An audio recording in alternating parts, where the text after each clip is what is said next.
Casting with Ceri Jones.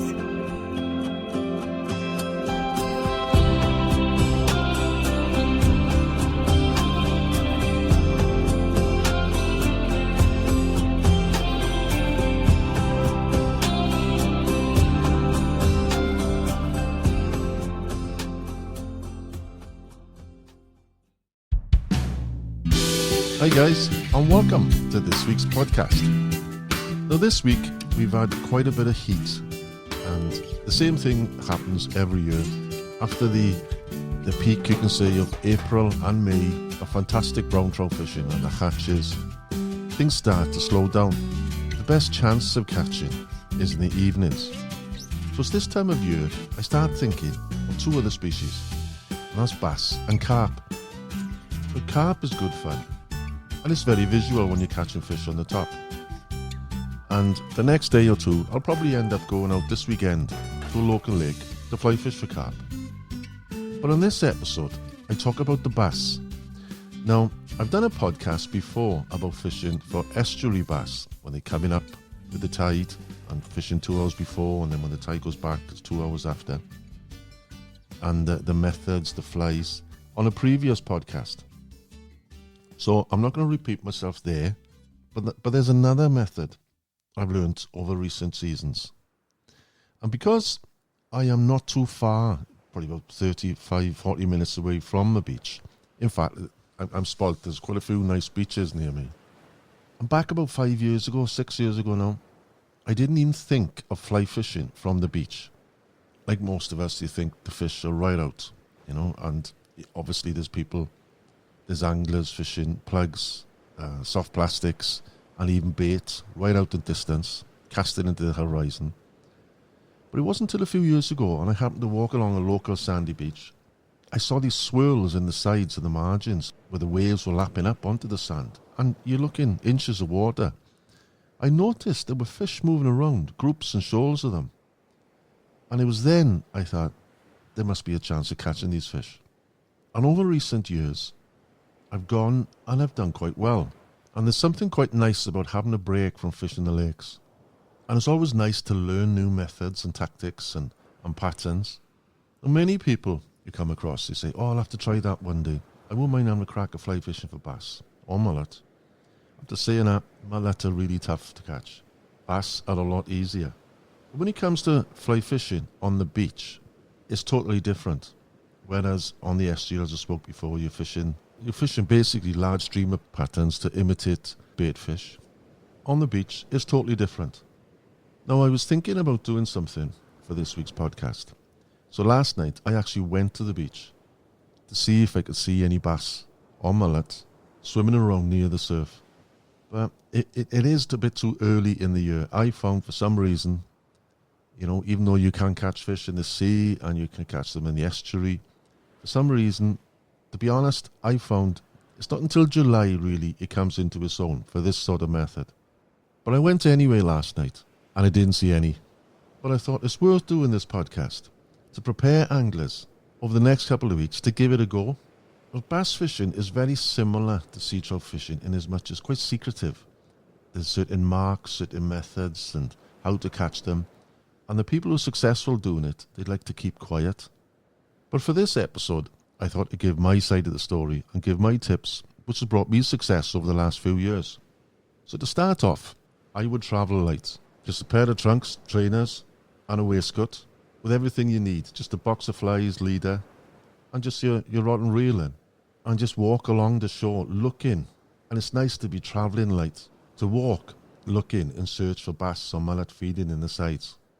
Ideally, trying to find a large open beach, so you've got a fair bit of water you can walk along. And the key thing as well is the best time I have found is on an incoming tide. So look at your tide times, and any time from low water as it turns to when the tide is coming in, that's your best bet. I'll explain why in a minute. And I do prefer fishing at the evening time. It's just a nice time to be out. But it doesn't have to be. I've caught fish all through the day at different times. But again, as the tide is coming in.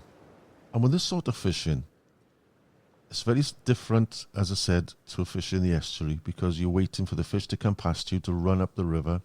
So you've got a window of maybe 2 hours, if you're lucky, before and 2 hours after. But with this, you can fish all the way from low tide right up until high tide. So you've got a lot more fishing time. So once you start walking along the shore, keep looking in probably about 8 inches to a foot maximum of water. You know, I've seen fish cruising around the sides, swimming around in groups. You'll see pockets of them, you will, because they will see you before you see them. And as you're walking down the shore, you'll see a pod of them, maybe 2 or 3 inches sometimes, just swirl and out they go. Now these fish are coming in with the tide, looking for shrimp and other forms of food which has been washed and stirred up by the incoming tide. So I usually walk in about 2 or 3 inches of water and just look out. You're only looking probably about 20 yards or so, maximum. That's the area where these fish are going to be. The temptation is to think, right, wade out as far as you can, because it's a big, expansive ocean. Whack a long line out 30 yards, and that's where the fish will be. No. Yeah, there's bigger fish, usually quite a bit further out. But what I'm going to talk about now is fishing these sides, these fish which are on the edge of the incoming tide, looking for food. So once you see some of these fish moving in the sides, it's lovely to know, right, they're here now. Because sometimes you can go, they're not there. But hopefully, the next couple of weeks, they'll be there most days then. And I'm sure a lot of you, while you've been swimming in the sea, you've seen these swirls in the sides and thinking, oh, I should bring a rod. Well, next time, focus on it. Just take a rod. Don't worry about the swimming. Just take the rod. Now, over past seasons, my line of attack, you can say, is to have, as regards choice of flies, I will fish 2 flies. You probably could fish 3, but 2 is enough. And I've always had success on a gold head on the point, just a normal size 10 or a 12, like a hare's ear type gold head, with something a bit of colour in it, with a bright red spot or bright red tail on the point, and a general shrimp pattern, or even dialbachs or pheasant tails on the dropper, fished on a floating line. The leader choice I use is 8 pound. Maxima. I have used fluorocarbon, but there's not much point. There's no need to do it because these flies are moving around in this turbulent water. You can see swirling around. They haven't got all the time in the world to inspect your fly. And there's always a good chance of getting a good fish. So I play safe and fish with 8 pound Maxima green. And over the years, those 2 sort of patterns or styles of flies will catch fish, and they have done for the last 4 or 5 years successfully. But the way to fish them, this is the key thing. The most obvious way you think, right, you've got to cast into the sea, but you don't. Once you find these fish, you want to walk past them out into the waves. So ideally, you're going to be fishing knee depth, maybe a little bit deeper over the knee. But what you've got to watch then is, because when the waves are coming in, to keep your balance, if you went deeper, every now and again you get one of these good waves and it's not going to push you in, but it's uncomfortable. So I normally try to fish between the knee, it's the thigh length, you can say, you know, thigh depth, you know. And what I do then is just walk slowly down the beach, looking for these movements and swirls of fish, and cast across the wave, parallel to the shore, and let the waves do the work. There's no need to cast too far, really. Probably 20 yards is enough. And if you see fish closer in, yeah, fish a shorter line. So with these 2 flies, cast across the wave, parallel to the beach, hold on, and just slow figure of 8. And usually then, this gold head is tapping the bottom. And the dropper then is kind of mid-water. Well, the water you're fishing then is only, like I said, 10 inches to, maybe a foot max. 8 inches even, 4 inches. I've had fish in 3 or 4 inches. Because these fish are coming in, they're hungry, they're excited. They've seen all these shrimp being moved around in the surf. And they're rummaging around, taking them as they come in past them, being swirled in the water. It's quite an exciting time, actually.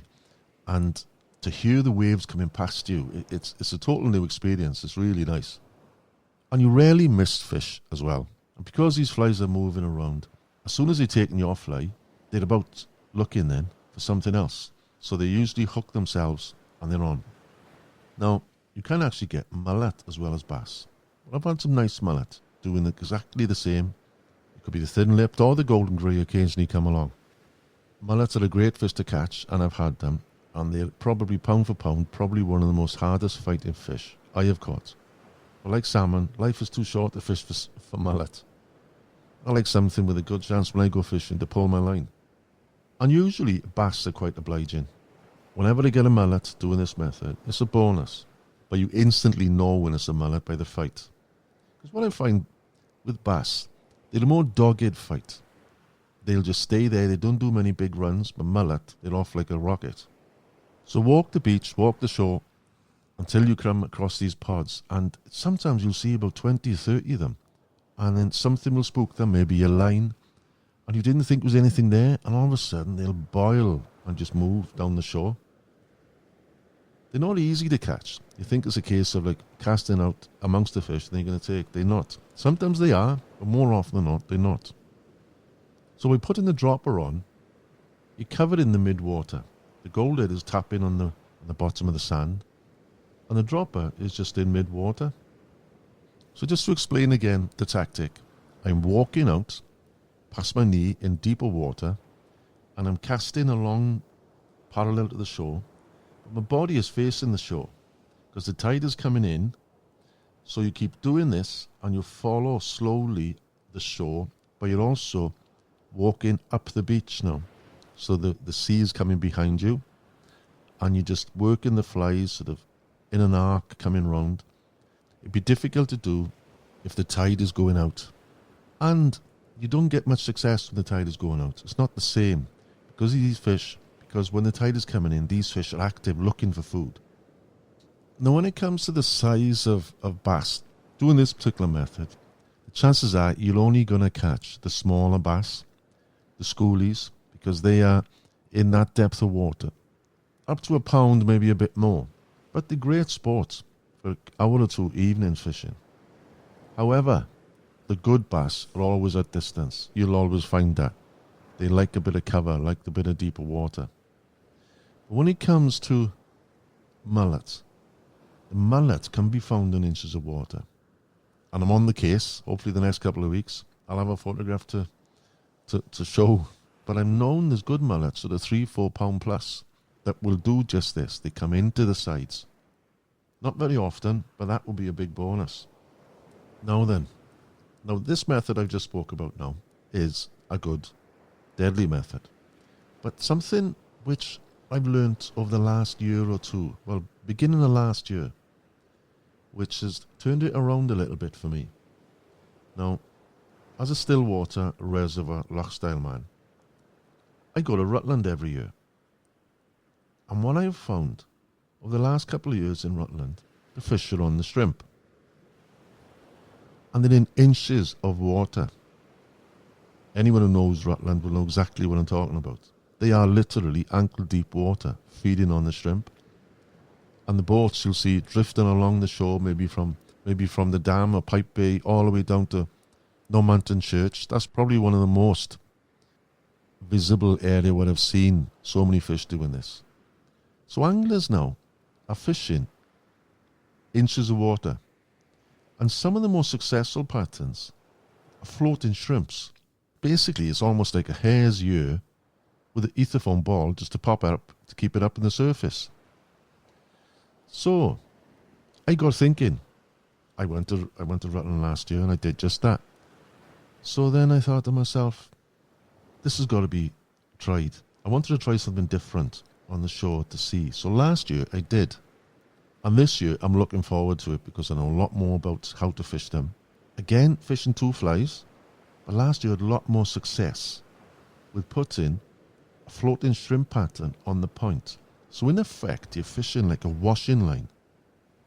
So this fly now, it's like a shrimp pattern on the point. It doesn't actually float on the top. If it was calm, it would. But it swirls around in the foam and the disturbance of the water. And on the dropper then, I've got then a squirmy worm. And the squirmy worm I've got, it's almost like an olive colour. The 2 legs in the back, 2 legs in the front. And a bright orange or red body. It's quite a thin, sparse pattern. It's not like these big chunky ones you see on the reservoirs where, they almost look like chenille. this is flexi floss. So again, that on my dropper, swirling around. So you imagine now, I've got these two flies in inches of water, more or less in mid-water. But the same method, casting alongside the shore, parallel to the shore rather, leaving the waves, arc it around, bringing it around, and you're just waiting for that line to bang. I would say 50-50. Some of them are coming to the squirmy worm. It's like an app worm actually, not a squirmy worm. So it's 50-50. Some will come to the worm and some will come to the shrimp. I think, to be honest, last year's catch rate went up because of doing this. But I'm not going to forget just the gold head method this year. For the next couple of weeks, I'll be going back down there. When the fish are actually there, and I'll be still trying the two methods. I'll put the photographs of the patterns online now as well to go with this podcast. Now, there's been times I've gone out and it's been flat calm. It's like the Mediterranean. And then it's like fishing a huge reservoir, because you look right out into the sea and you see pockets of these fish just feeding on the surface. The mixed up mullet and bass is quite a sight to see. And to be honest, I don't really find when it's calm, even though the tide is coming in, either the methods which I've mentioned do work as good. You do need a bit of a turnover, a wave crashing on the sides. Not a lot, but you do need it. And when it is calm, very few times it is calm, I just use bait fish then, streamer patterns. One thing to point out as well, because I learnt my lesson, is always wash your gear after being in the salt. I've ruined a tripod because of this, because I used to do a lot of shoots on the coast, on the beach, and the salt just kills it. Corrosion is a fierce thing, and it's the same with the reels. You've got to wash it, and that reminds me, I went out last night. I'll have to do it. Even though the saltwater reels, what I've got. Now the gear I use is a Snowbee Prestige saltwater fly rod, beautiful rod, and it's a 9 foot for an 8. So you can throw a good line with this, even if you have to cast into the surf. And I matched it up then with a Snowbee XS, the salmon stroke saltwater fly reel. And that's a 7 to 9. You don't really need anything bigger than that. But again, I washed them thoroughly after. Once you had a few nice fish, something I love doing is just walking up to the top of the beach as the sun is going down, make a fire, collect all the driftwood you can get, take a few firelighters. What better way of spending a summer's evening relaxing on a quiet beach, listening to the sound of the waves lapping and the crackling of the fire, and having a can watching the sun go down. But if you fancy something different, don't worry too much about the size, because expectations, you can imagine, if you think you want to get a 3 or 4 pound mallet or a great bass, you're probably not going to. If it's numbers you want, this is a great way of fishing with the opportunity of getting a nice fish. Give it a try and let me know how you get on. That's all for now. Tight lines, and as always, may they always be up in the wave.